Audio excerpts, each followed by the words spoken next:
Hello everyone, इस video को पूरा देखना वरना मत देखना, सीधी सी बात है। क्योंकि इस वीडियो में हम डिस्कस करेंगे जो 4 महीने में है ना, आपको किस तरीके से पढ़ाई करनी है। ब्रह्मास्त्र स्ट्रेटेजी है ये, ठीक है। मैंने 5 फेज बनाए हैं इसको, कुल 5 फेज। हर एक फेज में हमारी स्ट्रेटेजी अलग होगी। टाइम के अकॉर्डिंग हम चीज़ें सीखेंगे, पढ़ेंगे किस तरीके से। अगर अभी अब तक आपने पढ़ाई शुरू भी नहीं की है ना, तो भी आप ज़ीरो से शुरू करके एकदम हीरो बन सकते हैं। तो ठीक है, वीडियो को पूरा देखना, तभी मज़ा आएगा, वरना कोई फ़ायदा नहीं होगा इस वीडियो का, ठीक है। चलिए शुरू करते हैं। तो सबसे पहले देखो, एनसीईआरटी से हमें शुरू करनी है, क्योंकि अगर आप जीरो से शुरू कर रहे हैं ना, अगर अभी आरडी आदर्श अग्रवाल पकड़ने का वक्त नहीं है, वो भी हम करेंगे। इस वीडियो में मैंने आदर्श, आरडी, प्रीवियस क्वेश्चन, हर एक बुक्स को इम्पोर्टेंस दी है, लेकिन स्ट्रेटेजी वाइज चलेंगे हम, ठीक है। चलिए शुरू करते हैं। फेस, जो पहला फेस है हमारा, ठीक है। पहले फेस में हमें क्या करना है, पहले फेस जो हमारा मैंने रखा है वो एनसीईआरटी के लिए रखा है, ठीक है, एनसीईआरटी।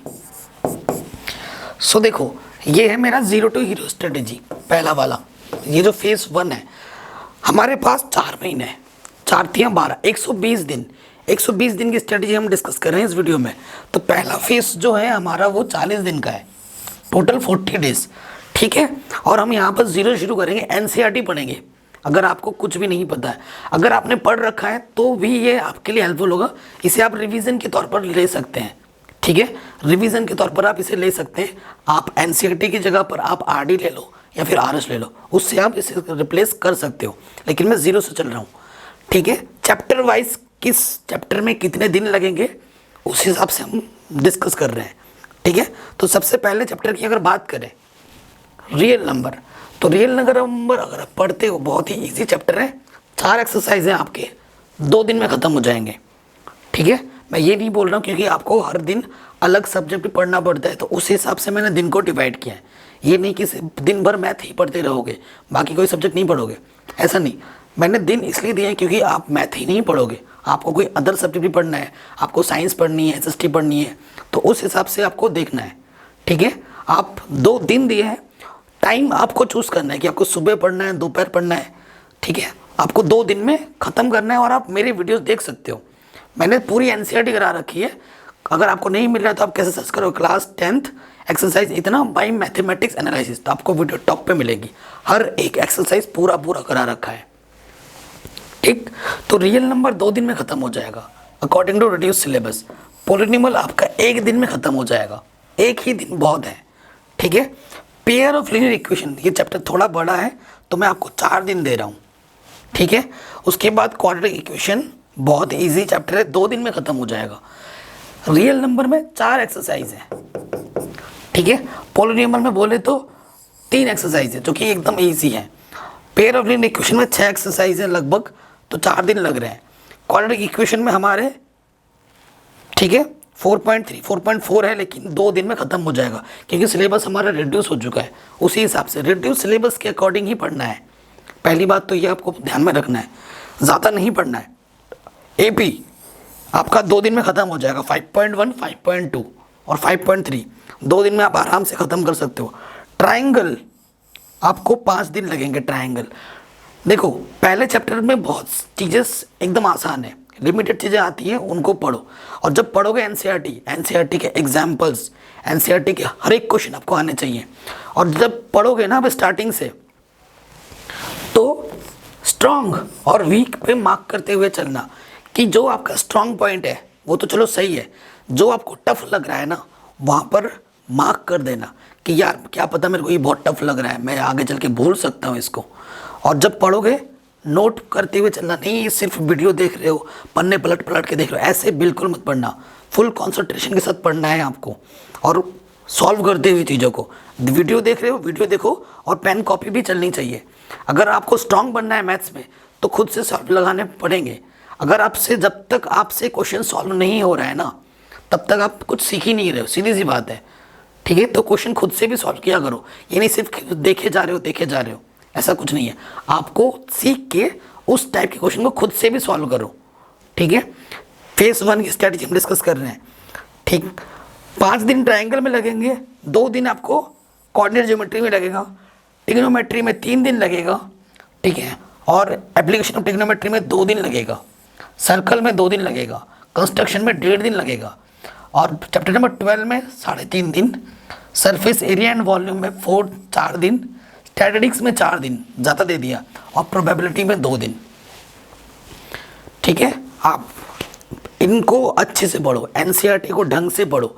ठीक है, एनसीईआरटी के लिए पूरा एकदम जीरो से अगर आप शुरू कर रहे हो तो 40 दिन में आप आराम से सिलेबस को निपटा दोगे एनसीईआरटी को। अभी तक तो ऐसा कोई बच्चा नहीं होगा जिसने बिल्कुल पढ़ा ही ना हो, ऐसा तो ना के बराबर होगा। एक आध बच्चे होंगे ऐसे, वरना सभी बच्चों ने अभी तक बहुत बहुत पढ़ाई कर ली होगी। तो मैं उसी हिसाब से बातें बोल रहा हूँ, क्योंकि ये जो चीज़ें हैं वो आपकी एक तौर से रिवीजन के लिए हैं। फिर भी मैं ज़ीरो से बोल रहा हूँ, 40 दिन में आप आराम से कर सकते हो। ऐसी तो चीज़ें नहीं होगी कि आपने कभी शुरुआत ही नहीं की होगी, ऐसे इक्का दुक्का ही होंगे। मैक्सिमम बच्चे पढ़ ही रहे होंगे अभी, ठीक है, और उन्होंने पढ़ाई की होगी। तो 40 दिन में आपको पूरी एनसीईआरटी निपटानी है, आराम से निकल जाएगा। ठीक, फेज़ 2 मैंने रखे हैं आपके फेज़ 2 के लिए 22 दिन, टोटल 22 दिन।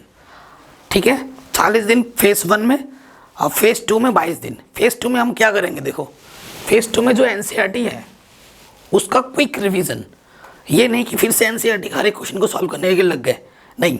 जो क्वेश्चन लग रहा है कि आपको डाउट है कि मेरे से ये हो नहीं सकता या मेरे से भूल रहा है, तो उसको फटाफट से लगा लो कॉपी में। और जो रिवीजन होगी ना, आपने जो नोट्स बनाए होंगे उनको पलट पलट के देखना, हाँ ऐसे ऐसे ये क्वेश्चन हो रहा है, हाँ ये हो जाएगा। जो आपको टफ लगे उसे तुरंत वहीं के वहीं बनाओ।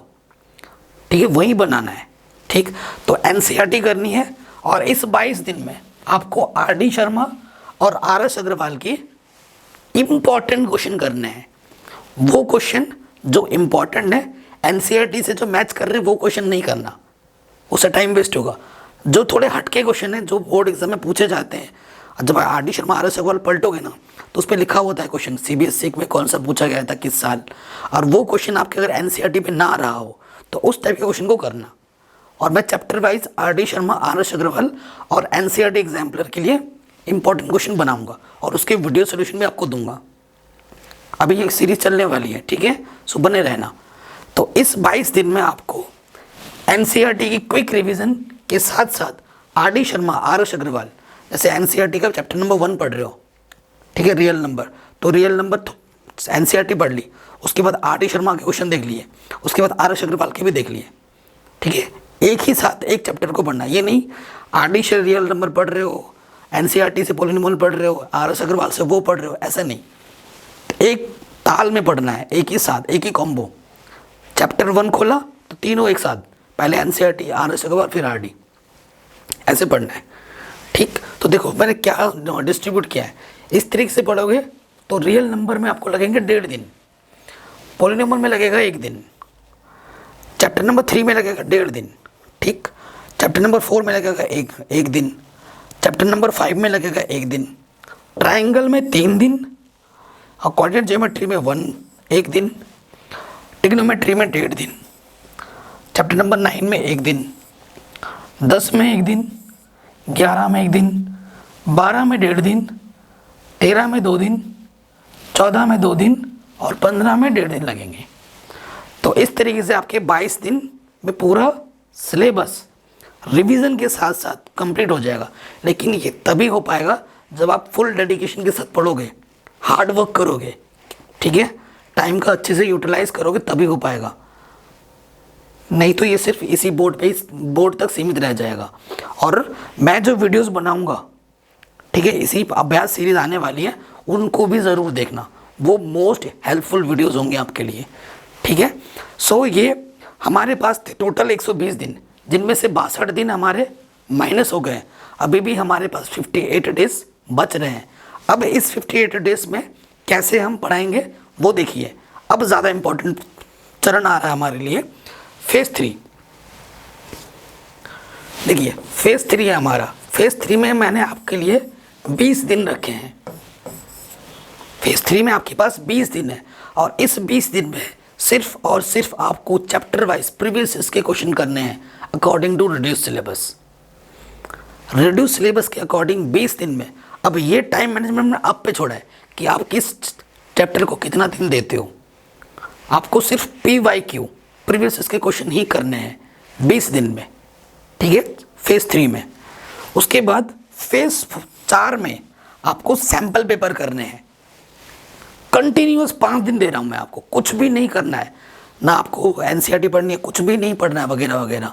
आपको सिर्फ और सिर्फ सैंपल पेपर करने हैं 5 दिन लगातार। 5 सैंपल पेपर आपको खुद से करने हैं, 5, ठीक है। और एक दिन, हफ्ते में एक दिन डिसाइड कर लेना, हर हफ्ते में एक दिन आपको टेस्ट देना है। चाहे वह टेस्ट आप चैप्टर वाइज दो, चाहे आप सैंपल पेपर कर दो, लेकिन टेस्ट देना बहुत ज़रूरी है, बहुत बहुत ज़रूरी है। टेस्ट देने से ही आपके अंदर की जो गलतियां हैं क्या हो रही हैं, आपका जो एग्ज़ाम फियर है वो दूर होगा। समझ रहे हैं? टेस्ट देना हमें बहुत ज़रूरी है। टेस्ट नहीं दोगे, सीधा एग्ज़ाम में जाके बैठोगे तो एग्ज़ाम फियर होता है, एग्ज़ाम का एक डर होता है जो हम पे हावी हो जाएगा। जो चीज़ें आपको आती हैं ना वो भी आपसे नहीं हो पाएंगी, सीधी सी बात है। एग्ज़ाम से बाहर निकलोगे ना, अब अरे बोलोगे यार ये तो मेरे को आता था, क्या हो गया मेरे से। उस टाइम पे ऐसा होता है ना, वो जो डर होता है आपके यहाँ पे हावी हो जाता है दिमाग पे, तो सोचना बंद कर देते हैं हम, वो चीज़ सोच ही नहीं पाते डर के मारे। तो वो डर कैसे हटेगा? जब बार बार आप टेस्ट दोगे, आपकी गलतियों का पता कर चलेगा। जो गलती आप टेस्ट में कर रहे हो ना, वो गलती आपको पता चल जाएगी, फिर वो गलती एग्ज़ाम में नहीं होगी। डायरेक्ट एग्ज़ाम में जाके बैठोगे तो डेफिनेटली आपसे गलतियाँ ज़रूर होंगी। सैम्पल पर करना पूरा, इससे क्या होगा, आपको टाइम का पता चलेगा कि किस सेक्शन में मेरे को कितना टाइम लग रहा है, कितने टाइम मेरे से ज़्यादा क्वेश्चन बन रहे हैं, नहीं बन रहे हैं, ठीक है। तो इससे अच्छा होता है, एक तो एग्ज़ाम का डर हटता है, टाइम मैनेजमेंट का भी हमें अच्छे से पता चल जाता है, ठीक है। सो सैम्पल पेपर 5 तो करना ही है लगातार, 5 दिन आपको सैम्पल पेपर करना है। अच्छा होगा कि सुबह एक करो और रात को एक करो, सबसे बढ़िया होगा। 5 दिन में 7 सैम्पल पेपर कर लेना, 7 सैम्पल पेपर, ज़्यादा नहीं बोल रहा हूँ, 7 सैम्पल पेपर कर लेना, बहुत बढ़िया होगा। आगे बढ़ते हैं। नेक्स्ट देखो, फेज़ 5 में आने से पहले मैं आपको फिर से कुछ चीज़ें बताना चाहूँगा। फेज़ 5 आने से पहले जब आप पढ़ रहे थे, मैंने आपको बोला जब आप पढ़ रहे थे आपका एक स्ट्रॉन्ग पॉइंट होगा और आपका एक वीक पॉइंट होगा, बिल्कुल होगा। हर क्वेश्चन, हर सब्जेक्ट हम पढ़ते हैं, हमें कुछ चीज़ें बहुत जल्दी आती हैं, किसी किसी चीज़ में हम अटक जाते हैं, उसे हम वीक पॉइंट बोलते हैं। तो अगर आपको अच्छा स्कोर करना है, ये नहीं भाई ये नहीं आ रहा है मेरे से, बहुत टफ है, इसे छोड़, इसे नहीं पढ़ेंगे हम, पास हो जाएंगे, यही बहुत, ये सोच तो सबसे घटिया सोच होती है। इस सोच को दूर रखो। सोचना है कि मेरे को 100 में से 100 नंबर लाने हैं, उस थिंकिंग से जब आप पढ़ोगे ना तो आप अच्छा सीखोगे भी और अच्छा करोगे भी। सोचोगे अरे भाई मेरे को सिर्फ पास होना है, मेरे को बस सिर्फ 40 नंबर चाहिए, 50 चाहिए, 80 चाहिए। अगर आपकी सोच सीमित है तो आप उतने में ही सिमट के रह जाओगे। कहते हैं ना, जो निशाना अगर दूर का सोचोगे तो तीर उतनी दूर जाएगी, यहाँ पर सोचोगे तो यहीं तीर गिर जाएगा। तो बड़ा सोचो हमेशा। तो जो भी आपका वीक पॉइंट होगा ना, जो भी टॉपिक, जो भी क्वेश्चन आपसे नहीं हो रहे थे, तो उसके लिए 5 दिन दे रहा हूँ मैं आपको। 5 दिन जितने भी आपके वीक टॉपिक हैं मैथमेटिक्स के, वीक कॉन्सेप्ट जिनके वीक क्वेश्चन हैं, जिनमें आपको थोड़ी सी कठिनाई का सामना करना पड़ रहा है, उसके लिए आप हेल्प लो, मुझसे हेल्प लो, अपने बड़े भाई से हेल्प लो, अपने दोस्त से हेल्प लो, ठीक है, मेरे वीडियोस देखो। तो बस इस 5 दिन में आपको अपने वीक पॉइंट को स्ट्रांग बनाना है, इन 5 दिन में, ठीक है। तो 5 दिन बस अपने वीक पॉइंट को स्ट्रांग बनाओ, ये चीज़ होगी। तो ये हमारा 5वें फेज से पहले का चरण है। अब आ जाते हैं हम लास्ट फेज पे। लास्ट 1 मंथ बच रहा है हमारे पास। इतना सब कुछ करने के बाद ना हमारे पास अभी भी 1 महीना बचा है, अभी भी 1 महीना बचा है। इस 1 महीने में हमें क्या करना है? रिवीजन करना है हार्डवर्क के साथ। अब अपनी जी जान लगा देनी इस 1 मंथ में। क्या करना है? चैप्टर वाइज मोर प्रैक्टिस, ठीक है। हर एक चीज़ को चैप्टर वाइज प्रैक्टिस करना। अब क्या करोगे? अब आपके पास सब होने चाहिए। आपके पास एनसीईआरटी होगी, आपके पास चैप्टर वाइज प्रीवियस के क्वेश्चन होंगे, आपके पास चैप्टर वाइज सैम्पल पेपर होगा, ठीक है। आपके पास आरडी आरएस के इंपॉर्टेंट क्वेश्चन भी होंगे। तो जब रियल नंबर पढ़ रहे हो तो एक साथ एनसीईआरटी निपटाया, एक ही साथ आरडी आरएस भी देख लिया, ऊपर से जो मोस्ट इंपॉर्टेंट क्वेश्चन आपने बना रखी है उनको देखा, ठीक है। उसी के साथ प्रीवियस के क्वेश्चन भी देखे। इस टाइम पे आपको रिवीजन ज़्यादा करना है, ज़्यादा से ज़्यादा रिवीजन करना है, ज़्यादा से ज़्यादा क्वेश्चन करना है, जिसमें भी आपको डाउट फील होता हो कि यार यहाँ पे मैं अटक सकता हूँ, वहाँ पे मैं अटक सकता हूँ, उसको ज़्यादा करो, उस पर लगे रहो, बनाते रहो। इस लास्ट 1 महीने में बिल्कुल भी ढील नहीं देना है, ठीक है। एनसीईआरटी पढ़नी है, प्रीवियस क्वेश्चन करना है, साथ में सैम्पल पेपर करना है, उसी के साथ साथ आरडी आरएस के और एग्जाम्पलर के इंपॉर्टेंट क्वेश्चन करने हैं जो सीबीएसई में बार बार पूछे जाते हैं। शायद आपको यहाँ दिक्कतें आ सकती हैं आरडी आरएस अग्रवाल और एग्जाम्पलर में, तो इसके लिए मैं आपको हेल्प कर दूंगा मोस्ट इंपॉर्टेंट क्वेश्चन कराने में। बाकी आप एनसीईआरटी, प्रीवियस क्वेश्चन और सैम्पल पेपर तो ज़रूर लगाना, बाकी तीनों के लिए मैं हूँ, ठीक है। तो ये 5 फेज में हम चल रहे हैं। अगर इस तरीके से आप पढ़ाई कर रहे हो ना, आप मेरे से लिख लो, 0 से हीरो बनोगे, ठीक है। तो एनसीईआरटी तो पूरी आपको लगानी है, पूरी वीडियोस में बना रखा हूँ, और अभी मैं हमारी अभ्यास सीरीज आने वाली है, सैम्पल पेपर में करा रहा हूँ, और ये चीज़ भी मैं लेके आऊँगा इम्पॉर्टेंट, ठीक है। तो बने रहो चैनल के साथ। आज हमने डिस्कशन किया है मैथ का ब्रह्मास्त्र, ठीक है। ऐसे ही मैं एसएसटी हर एक सब्जेक्ट की लाऊंगा, SST, science, Hindi, English, every subject. So अगर वीडियो अच्छी लगी हो तो प्लीज़ लाइक शेयर ज़रूर कर देना, ठीक है। और वीडियो को हर जगह शेयर करना, चैनल पे नए हो तो सब्सक्राइब करो और नोटिफिकेशन बेल को प्रेस करो। मिलते हैं आपसे नए वीडियो में, तब तक के लिए बाय, जय हिंद।